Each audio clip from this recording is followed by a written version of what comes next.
first finished object, which is what I'm considering to be my magnum opus of 2024.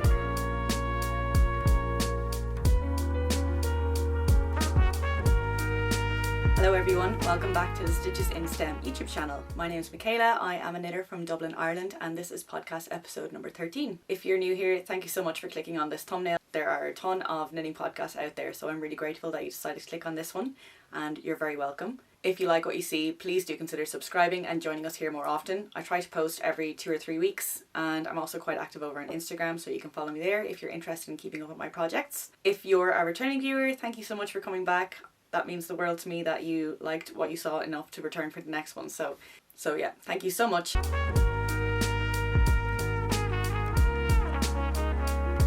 And I don't really have any preamble for today, so we're just going to get straight into it with my first finished object, which is what I'm considering to be my magnum opus of 2024. My Rivendell cardigan is finished. I'm so happy. You have no idea, or maybe you do because you've watched these videos for the last few months when I've been working on this, so you probably do have some sort of idea of how happy I am with this and how pleased I am to finally have it off the needles. I just need a minute. Okay, well, back to basics. This is a pattern by Sari Nordland. It's a v-neck, it's a drop shoulder v-neck cable cardigan, and I modified mine to be a sort of saddle shoulder construction so that I could have this sleeve cable running up to meet the front cable. I just keep looking at it and you find her, I'm so happy with it. I use Sandnes Garn Tin Peer Gynt in the colour number 4672 and Filcolana Tilia in the colour Amethyst, and I knit mine on 3.5mm needles. If you are new here, I have made a ton of modifications to this cardigan, which is why I'm considering it to be my magnum opus. There was so much work that went into figuring out the maths to make this saddle shoulder construction work, and it just took so much of my brain power, probably all of my brain power, and there were many times when I thought it wasn't going to work out, and it did work out. And I tried it on for the first time yesterday after attaching the buttons and weaving in the ends, and it's a little bit embarrassing to admit this, but I nearly cried. I could feel tears like behind my eyelids. So yeah, I was just so I'm so proud of myself, and I'm going to allow myself to brag a little bit because this was a skill. This was a skill that I learned to be able to do this, and I feel like I deserve a little pat on the back. So I'm going to give that to myself. And I do want to give a quick thank you to everyone who has watched my videos, especially over the last few weeks when I've talked about this, because I had so many encouraging comments, and I think that's what I love about YouTube more than Instagram, is it just feels a lot more engaging. Like, I feel like people are a lot more engaged on YouTube, and I just got so many positive comments and encouraging comments to keep going with it. Anytime I had stumbling blocks, there was just so much positivity and enthusiasm in the comments. So thank you so much for giving me the space to be able to talk about this and share it all with you. I'll throw in some better footage so you can actually see it. But yeah, I'm so happy with it. And what do I have to say? Okay, what do I have to say about it? Okay, so in the last episode, the main issue was the button band, or main potential issue was the button band. So I had talked about the fact that on one side the button band was a little bit narrower than the other side because I worked it from the back neck down, and I used a different type of joining stitch when joining it to the main body of the cardigan, and as a result one side looked slightly narrower than the other, and it was noticeable, and I was debating ripping out that half of the button band and redoing that.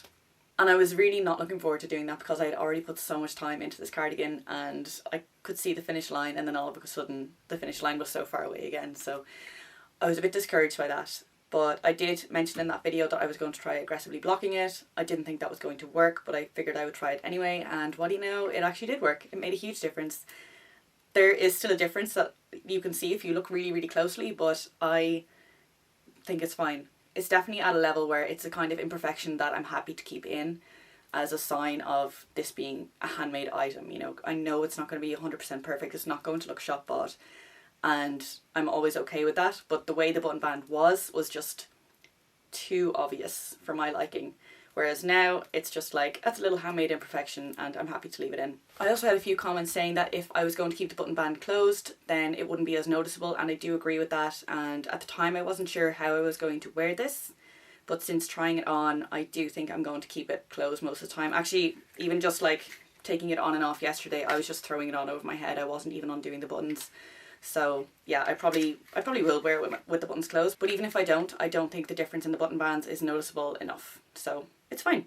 The other thing is that I did the button bands on the wrong side, which I made special effort not to do, so I don't know how I managed to do that. Before I started the button bands, I googled, you know, which side of the button band, or which side is a women's button band supposed to be on, and I can't remember what side it was now, but I made an effort to put the cardigan out in front of me and say, okay, it needs to be on that side and the buttons need to be on that side.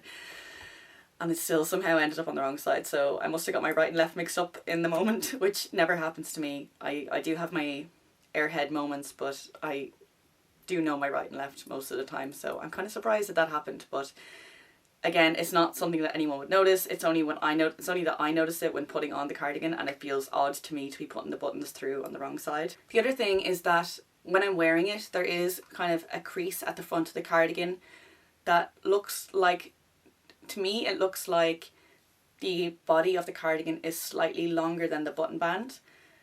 And I have blocked this cardigan about 4 times because I did a lot of mid-project blocks, and every time I blocked it, I blocked the body, I stretched it out lengthwise. And when I was blocking the button band, I couldn't do that because, as I said, I wanted that narrower button band to be a little bit wider, so I stretched that out widthwise, which means I couldn't really stretch it lengthwise as well. So I think what's happening is that the button band is kind of pulling the body up a little bit, and you're getting that kind of crease going up the side of the body. That is so slight. It's just something I noticed, and I figured I would mention it anyway. You might be rolling your eyes and thinking, that's ridiculous, nobody would notice that. And I would agree with you, but you know, this is a knitting podcast and I'm going to go into detail on my project, so that's just something that I thought about, but it doesn't bother me at all. If I pull down on the button band and lengthen it out, those creases disappear, so that does kind of confirm to me that that's what's going on there. But again, it doesn't bother me, and yeah, I'm so thrilled with this. This cardigan is perfect to me. It's not objectively perfect. There are things that, you know, again, if it was a shop bought cardigan or a professionally made cardigan, those imperfections wouldn't be there. But in my opinion, and to me, it is perfect. Like, I love it. I'm obsessed with it. I want to keep it for the rest of my life. I'm just so happy with it. And yeah, it was a huge project. I'm really proud of myself. And it's actually got me reflecting a lot on why I started this YouTube channel. The project that triggered this YouTube channel for me was my Weekender crew, which I made some minor modifications to. Well, they seem minor now, but at the time it seemed like a huge undertaking. I basically made the sleeve a little bit wider, so I calculated the circumference that I wanted in my sleeve at the top and at the cuff. So I figured out how many stitches I would need at the top, how many stitches I would need at the cuff, and therefore how many decreases I would need to do and how to distribute those decreases evenly throughout the rows that I had in the sleeve. And I was so proud of myself. That was a huge undertaking for me. It just seemed really, really difficult, and I managed to do it. I was really happy with the fit, and I wanted to talk about it, so I started this YouTube channel. I can't remember if I talked about it in the end, because by the time I got around to recording a video that I was happy with, so much time had passed. And looking back now, doing modifications like that to a sleeve seems so easy to me. Like, I could do that no problem. It wouldn't be a daunting task at all. It's something like, that's something that I would have had to maybe take a weekend to sit and think about at the time and really focus all of my mental energy. But now, like, I could put, if I was in the middle of a project and decided I needed to make a modification like that, I could put the project down, take out a piece of paper, figure it out, and just keep going. It's just really interesting to me to see how much my skill has improved, because that was only about 7 or 8 months ago that I was doing those sleeve modifications, and I feel like I've improved so much in my knitting skills since then, and I am so pleased to have this channel to share that with. It also kind of feels weird to talk about, because I have talked about this cardigan so much over the last 3.5 months, actually. 3.5 months it's been on the needles, and I've talked about this cardigan so much. I've talked until the cows come home, and now that it's actually finished, I feel like there aren't enough words to describe how I feel about it, or to do justice to the amount of work that I put into it. So yeah, that's a bit of like a catch-22, I think, because there's just so much I could say, but I don't know what to say at the same time. I hope that the things that I am saying and the footage that I'm showing and the photos that I'll post on Instagram will all do justice to the amount of work that I put into it. And thank you again for giving me this space to talk about this, and I've just had such a good time, and yeah, I've loved this project. It's been my favourite project. As I said, I'm calling this my magnum opus of 2024. At the start of the year, I told myself that my magnum opus project would be a pair of Colourwork socks that I did make, and I showed them on the podcast, I think around April or May. And they only took me 2 weeks to make or something, or 3 weeks. Like, they were very, very fast, much faster than I expected. I didn't have to frog. They went really, really smoothly, to the point where I thought, I don't really think I can call these a magnum opus project, because they were just much easier than I thought. So this is my new magnum opus project. The buttons are also new since the last episode. So these are horn buttons that I got, vintage horn buttons that I got from Etsy. I will link the shop below. I really love how they look with this. I also bought these based on the size of the narrower button band before I realised that the button bands were 2 different sizes. So once I realised the button bands were different sizes and that the buttons were going to be showing on the thicker button band, I was worried that they'd be too small, but I think they're actually perfect. I'm also really grateful for all of the comments that I got on the last video about buttons. So I did mention in that video that I don't know anything about buttons or horn buttons or where they come from. I didn't even know what animal they came from. So a lot of people clarified that horn buttons come from animals that naturally shed their horns, like deer, or else animals that have to have their horns removed so they don't harm each other. It also seems that different countries will have different levels of regulations surrounding dehorning and different levels of strictness about enforcing those regulations. So some countries will be a lot more relaxed than others, and you can maybe trust the process a little bit more in some countries. So yeah, just a lot to think about. It was really interesting. So thank you so much for leaving all those comments. I really learned a lot, and I really enjoyed reading the comments. Actually, I felt like I learned something new, so thank you.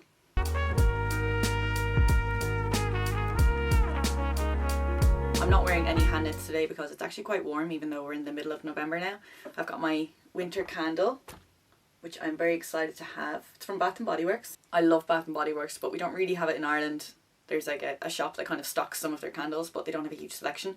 So the last time I went to America was 2 years ago, I think. I went to New York and I brought an empty suitcase and I just filled it with Bath & Body Works stuff.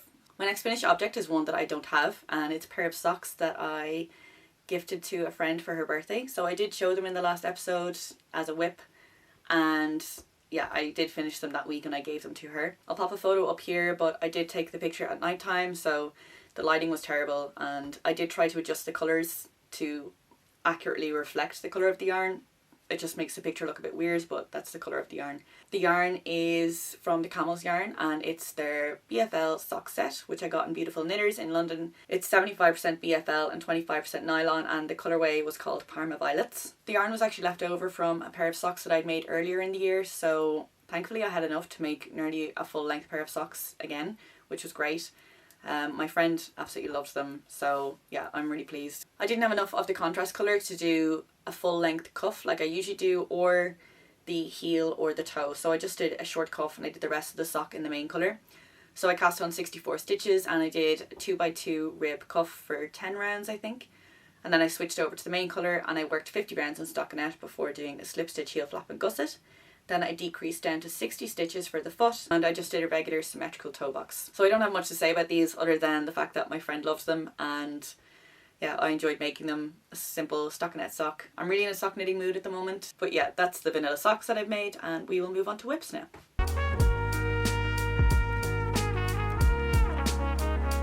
My first whip that I'm going to talk about is one that's been on the needles the longest, and that is my Ingrid sweater by Petite Knit. I'm going to put it on a hanger. So this is an all over textured drop shoulder jumper, and in the last episode I had just joined the right and front yokes and I was working this smock cable section, and I did mention that once I finished the Rivendell cardigan that this would be getting my full attention, and that was not a lie. I have done so much work on this. I've almost finished the body, as you can see. I'm actually just about to start the ribbing. I've just finished the body and my next row will be the ribbing.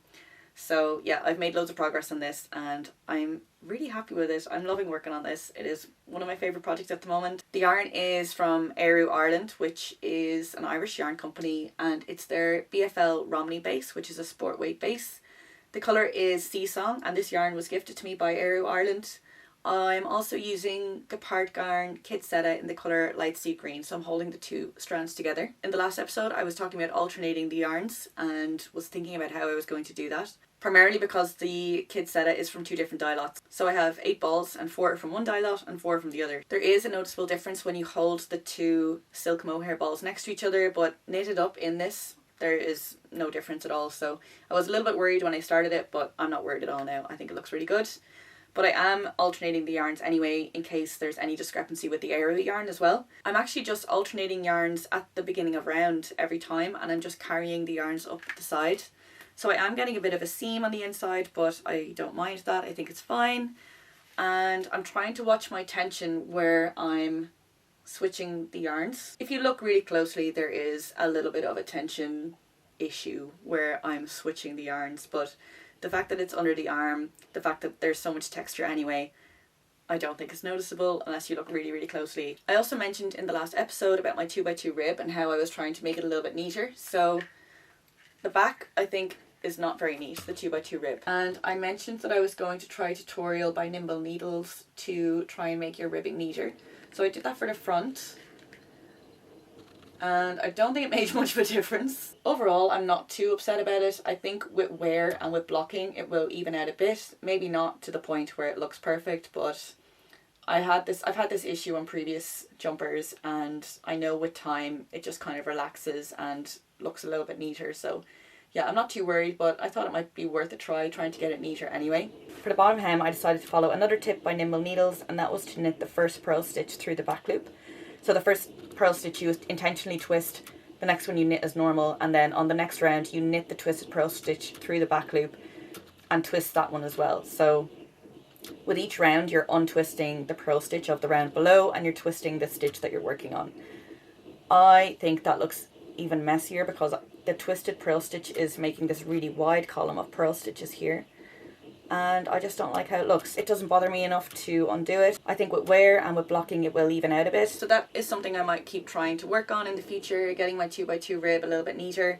I know my 1x1 rib is definitely not the neatest, but I usually, if I'm working 1x1 rib in the round, I usually try and do it like a German short row and work it inside out if possible, because I know it looks better on the wrong side.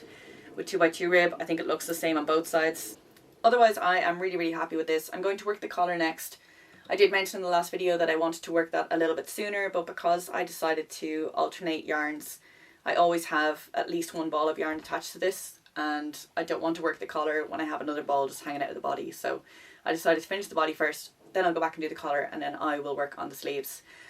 The dreaded Ingrid sweater sleeves that I've heard so much about. I am aware that people kind of struggle with the decreases. The pattern doesn't tell you exactly where or how to do the decreases, and in some sections of the chart it can be quite difficult to insert decrease while maintaining the charted pattern. I have a few Ravelry projects saved, ones which have mentioned tips for the decrease section, so I think it'll be fine when it comes to that point. I'm just going to refer to those because some people seem to have it figured out.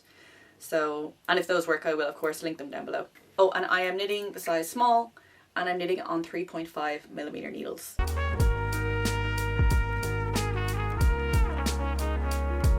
My next whip is another one that I've made a lot of progress on, and it is my Carla cardigan by Anne Bensel. Again, I did mention that once the Rivendell cardigan was done, I was going to go full steam ahead on my other projects, and the same thing is true of my Carla cardigan.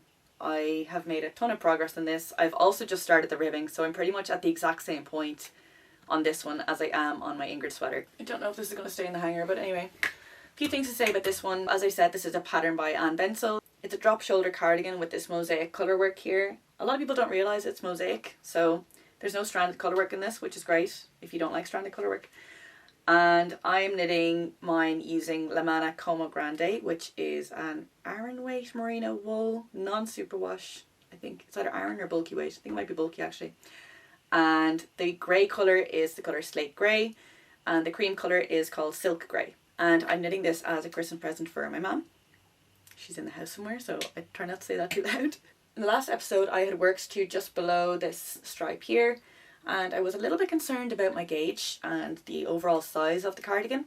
I did do a gauge swatch about a month before casting on, and my gauge was fine, but I was worried that my tension had maybe somehow gotten tighter because I was getting more stitches in 10 centimeters than my original gauge swatch. But I had also just cast on, so I hadn't knit enough to get an accurate idea of that. But I decided to block that little piece anyway, just to double check my gauge. Actually, once I had knit a few more rows and I blocked it, I was getting 16 stitches in 10 centimeters, so it was fine. It just goes to show the importance of actually measuring away from your cast on edge, because your cast on edge really can distort your tension and your stitches, it's definitely a good idea to knit a couple inches and then measure. I'm sure everyone knows that anyway, but just this is a good example of that being true. The other thing I said was that the pattern has you cast on using Judy's Magic Cast On, and it has you knit the back yoke, then you go back and you pick up the stitches that were on hold and you knit the front. Once I realised that that was the case, I figured that I would try something different, because I didn't think Judy's Magic Cast On would be sturdy enough for a shoulder seam, because I knew there was going to be about 500 grams of yarn hanging out of that shoulder seam, and Judy's Magic Cast On is essentially just stockinette, like there's no seam or anything. So basically when I finished the back yoke, I went to those stitches that were on hold and I picked them up, but I actually bound them off straight away. And then I picked up those bound off stitches and I worked the front yoke from those. So that way I still had a bit of a seam, but I didn't have to frog anything. So that worked out pretty nicely. After that, it was pretty smooth sailing. I was able to follow the pattern exactly. There are some short rows in between the stripe sections, which I think is quite interesting. So I think for the entire back yoke and the entire front yokes, you're kind of working short rows in these grey sections. So that was interesting to me. I am knitting this on 4.5mm needles, so it's working up quite fast. And yeah, as I said, I'm just onto the ribbing now. I've dropped down to 4mm needles and it is a full twisted rib, so both the knits and the purls are worked through the back loop. So that's fun. While I was knitting this, again, I was worried about the size. I know my gauge was fine and I know the amount of ease that I was aiming for was fine. My mum and I are different sizes, so trying this on to see that way just wasn't really an option. She does have a regatta fleece that she wears all the time, and I thought that this having the same amount of ease would make it a good fit. The problem is she loves that fleece so much that she never takes it off, and it was very difficult to get a hold of so that I could actually measure it, but eventually I did. And turns out this actually has more ease than that. So that definitely reassured me, because I don't mind this having too much ease. I didn't want it to be too small, because I know she wouldn't wear it if it was too small. I am knitting the size 3, which is supposed to be 128 centimeters in bust circumference. My main criticism of this pattern, and it's a pretty significant one, is that it's not size inclusive. There's a small range of sizes, there's only 5 sizes, and even that range covers a very limited amount of ease. So for example, the size 2 has a bust circumference of 122 centimeters. The size 3 has a bust circumference of 128 centimeters, so that's 6 centimeters in the difference. Then the size 4 has a bust circumference of 143 centimeters, which is 15 centimeters difference between size 3 and size 4. So it feels like there could be another size in between the 3 and the 4, you know. I can't remember off the top of my head what the size 1 and the size 5 are, but it's just kind of an odd selection of sizes, and I'm sure it's to do with the mosaic pattern. At the time that I decided I was going to make this, I didn't know how much ease I wanted in it. Not for me, for my mum. I didn't know how much ease her jumpers and cardigans kind of had at that point, so yeah, I wasn't really sure, but I did have a feeling that the size 4 would be too big.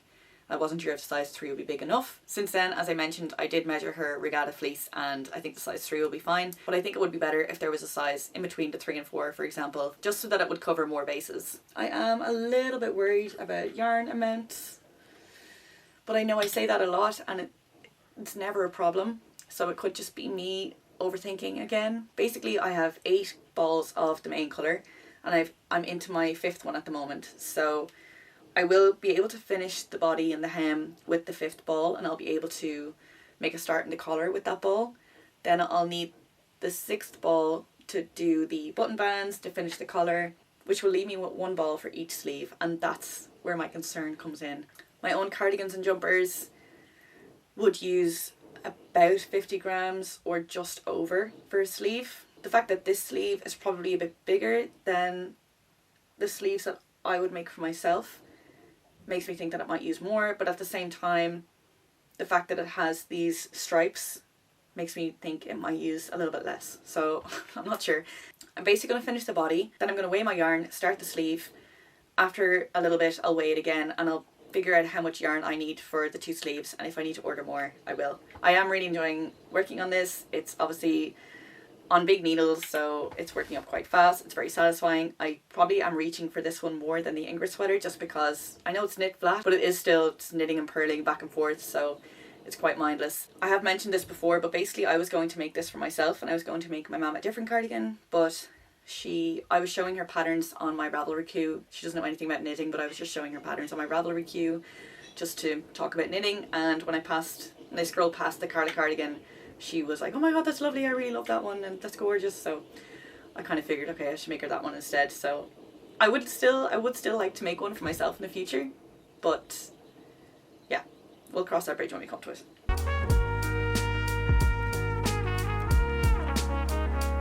I'm not going to talk about my Mackenzie scarf today because I'm doing a mid-project block and I have made progress, but I just don't have much to say. But maybe in the next episode I'll show it again. In the meantime, my last whip is a pair of vanilla socks, which you may notice are completely different. So I started this one. Okay, hold on, let me start again. The yarn is from Ballyhora Fibres. It's from a sock set that I got last year, and this colour is called Echinacea Supreme. It was from a floral collection, I think. And I did make a pair of socks with it, so this is what I have left over. I weighed it and it was about 41 grams, so I figured if I used a contrast colour for the heel, cuff and toe that I would be able to get a decent pair of socks out of it. And these are going to be a Christmas gift for one of my sisters. So my approach with these socks was based off of the vanilla socks that I finished already, the ones that I showed earlier in the episode. So I weighed my yarn throughout making those socks and I basically calculated that 50 rounds of the leg used 9 grams of yarn, and the gusset decreases on the foot, so basically everything between the heel and the toe weighed 12 grams. So that meant that for a sock that had 50 rounds in the leg and that used a contrast colour for the cuff, heel and toe, I needed 12 plus 9, so 21 grams of the main colour. I had 41 grams starting off with this, which meant 20.5 grams for each sock. We'll round it down to 20. So I figured instead of doing a 50 round leg, I would do a 40 round leg, and that should still leave me enough to do the gusset and the foot. So on this sock, I worked, I think 45 rounds, I can't remember, 45 rounds, and I weighed my yarn and I had used about 10 grams. So I had expected to use about 8.5 and I'd used 10, and that's pretty significant when you think about how fine this yarn is. The 1.5 grams is actually quite a lot. And I knew then that I wouldn't have enough yarn to do 45 rounds on both socks and be able to finish the socks. So I knew I would have to make a shorter leg. So I did some pretty extreme calculations where I had 40 rounds, for example. So I had 30 rounds of 64 stitches and I multiplied that to get the exact amount of stitches, and I knew that that weighed, I can't remember, 8 grams or something. So I calculated how many stitches am I going to get out of 1 gram of yarn. I knew how many rounds I would have in the foot after the gusset decreases, so that's, I think it's 45 rounds I would usually put in my foot, multiplied by 60 stitches in the foot. So I was able to figure out how much yarn I would need for that. And the gusset decreases, I was able to do the same, but that was a bit intense because I had obviously a decreasing number of stitches in that gusset triangle. I added up how many stitches would be in that little triangle and I figured out how many stitches would be the entire gusset. And I figured out how much yarn I would need for the gusset. Obviously these are estimates and I would always overestimate as well, just in case. Like if it was coming out at 12.4 grams, I'd probably round it up to like 13.5 just in case. Anyway, I figured that I would need 16 grams of yarn for the gusset decreases and the foot on these socks, which is a big difference from the previous socks that I was basing these off, which used 12 grams in the gusset decreases and the foot. So yeah, there is something about this yarn. It's denser, or I don't know. There's just something about it that it's using more yarn per stitch, or more, each stitch weighs more. That's all fine, but I just needed to recalculate how many rounds I could do in the leg.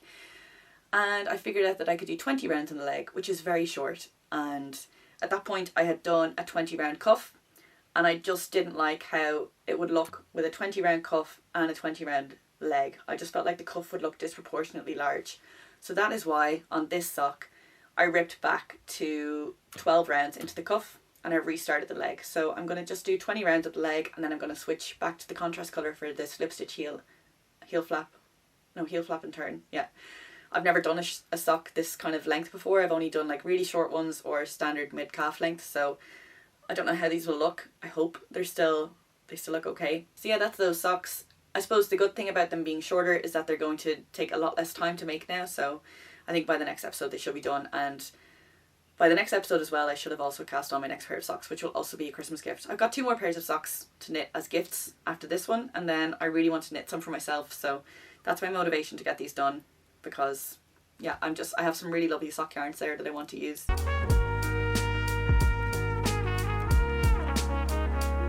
So that's all my whips, and I do have some exciting acquisitions to share with you. My first acquisition is not yarn, but it's actually stitch markers from Baubles and Berries. You probably have come across Baubles and Berries before. Ode, who runs it, has a knitting podcast on YouTube as well, which I highly recommend. I really like watching that. It's a very relaxing knitting podcast, and it's kind of one that makes me feel like I can curl up in a blanket with my project and a cup of tea, and it makes me feel like I'm just chatting with a friend. I wanted to order some stitch markers from her for a long time, like back before I started knitting, when I was just crocheting. But I was still a student at the time. If you don't know, I did a PhD, so I was on a student stipend, student budget, and I just didn't really have the extra income to be spending on hand embroidered stitch markers. But now that I have an adult job with an adult income, I was able to finally support Ode. I ordered some of these bug stitch markers, which she made in collaboration with Sakami Yarns for their Bug Collector yarn collection, and I just thought they were gorgeous colours. And also, Ode watches this podcast, and she very, very kindly included an extra packet of stitch markers for me. So these ones are just little sheep. They are so, so adorable, and this was a complete surprise to me. I did not expect this. She didn't tell me she was sending them to me. I didn't ask for them, and I was just blown away by her generosity. For a small business like that, I think each piece of stock is a much bigger part of the business than it would be for a large company, if you know what I mean. So it doesn't go unappreciated. So if you're watching this, Ode, thank you so, so much for sending those out. I'm blown away by your generosity and kindness, and I'm really grateful for it.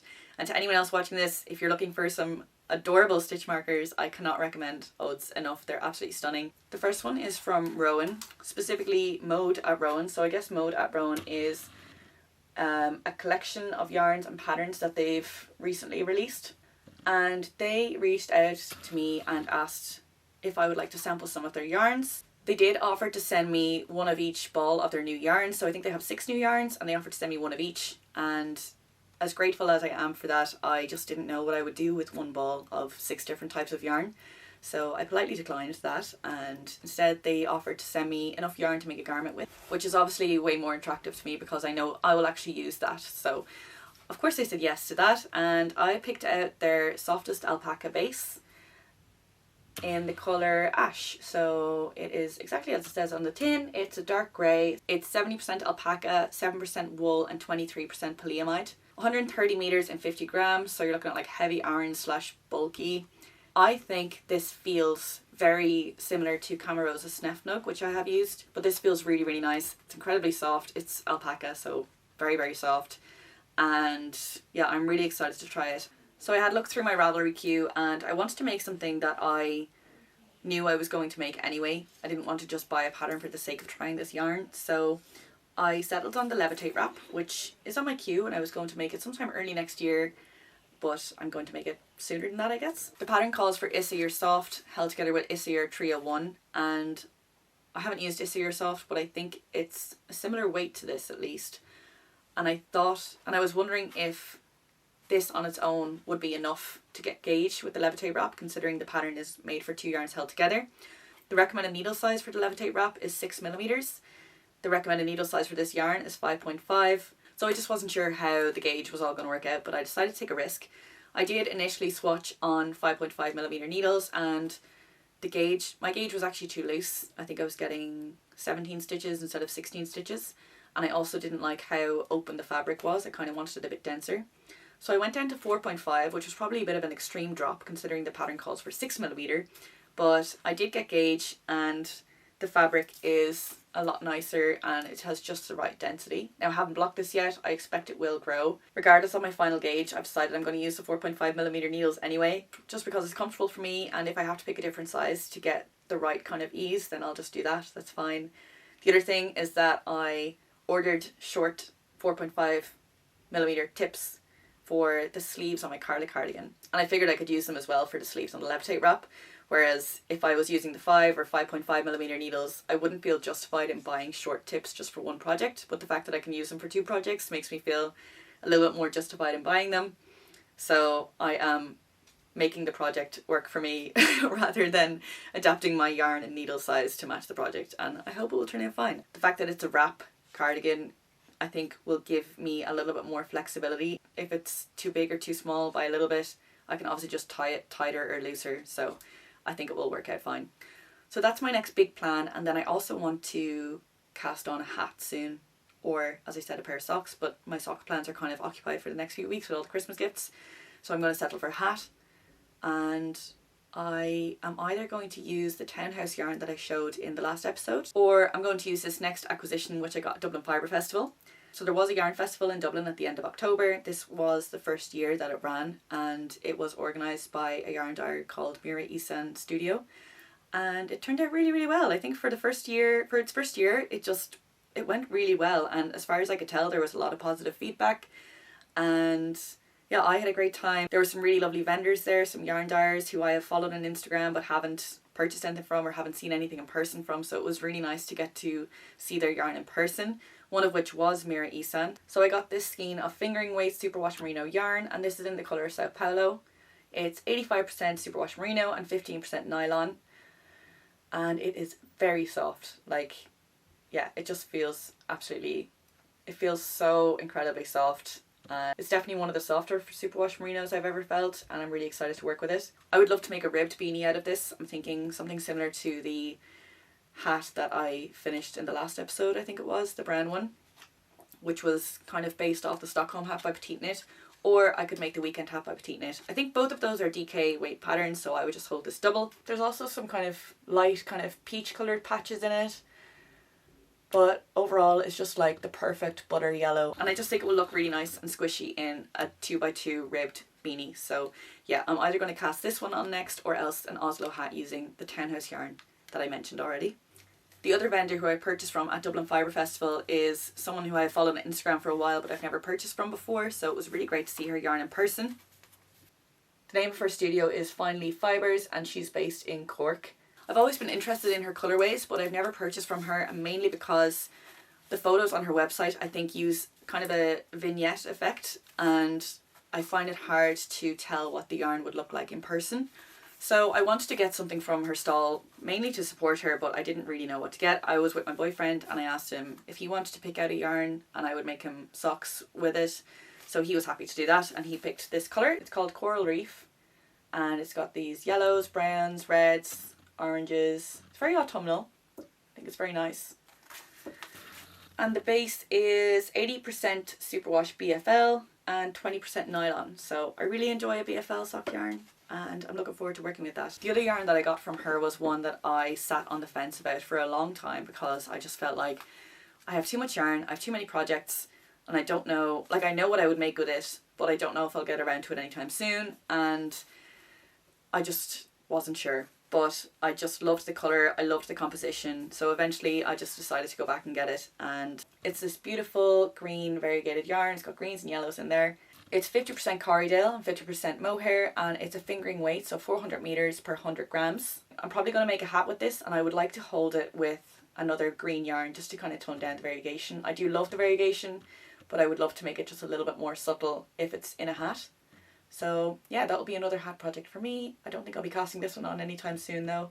I just really, really loved this green colour. It was really great to see some of those Irish dyers in person. I do always try and support Irish yarn dyers where I can, so yeah, it was really, really nice to have the opportunity to do that. And Finally Fibres in particular, as I said, I've followed her on Instagram for, I want to say, 3 years or something at least. I think like since before I started knitting, like back when I was just crocheting. And I'm really glad I finally got to see her yarn in person. She had so many beautiful colours. It was actually really, really hard to narrow it down to that green one. There was other stuff at the festival as well. So there was some felted crafts, there was weaving, there was alpaca wool from Alpaca Farms in Ireland. It was just really cool to see, and this was its first year running, and I think it went really well. I'm sure other people would agree with me. It was just a really, really nice time, and I hope it comes back next year. And if it does come back next year, if you're looking to make a trip to Ireland, I can recommend it. And I think that is everything for today's episode. It felt a bit rambly. I didn't plan this episode at all. I usually try and make bullet points at least of what I'm going to say, but I kind of just went into this completely blind. So apologies if it was a bit more rambly than usual, but I hope you still enjoyed it. And if you did, please do give it a thumbs up. It doesn't go unnoticed. I'm really grateful for all of the engagement that I get on these videos. I really enjoy reading the comments, even if you just tell me what you're knitting. Anytime someone mentions a pattern that they're knitting, I go and look it up, and I go and look up the yarn that they're using and stuff, because I get so much inspiration from other people in this community. And yeah, I won't ramble anymore, but thank you so much. If you like this video, if you want to see more, please do consider subscribing and joining us more often. But for now, happy knitting, and I will see you in the next one. Bye.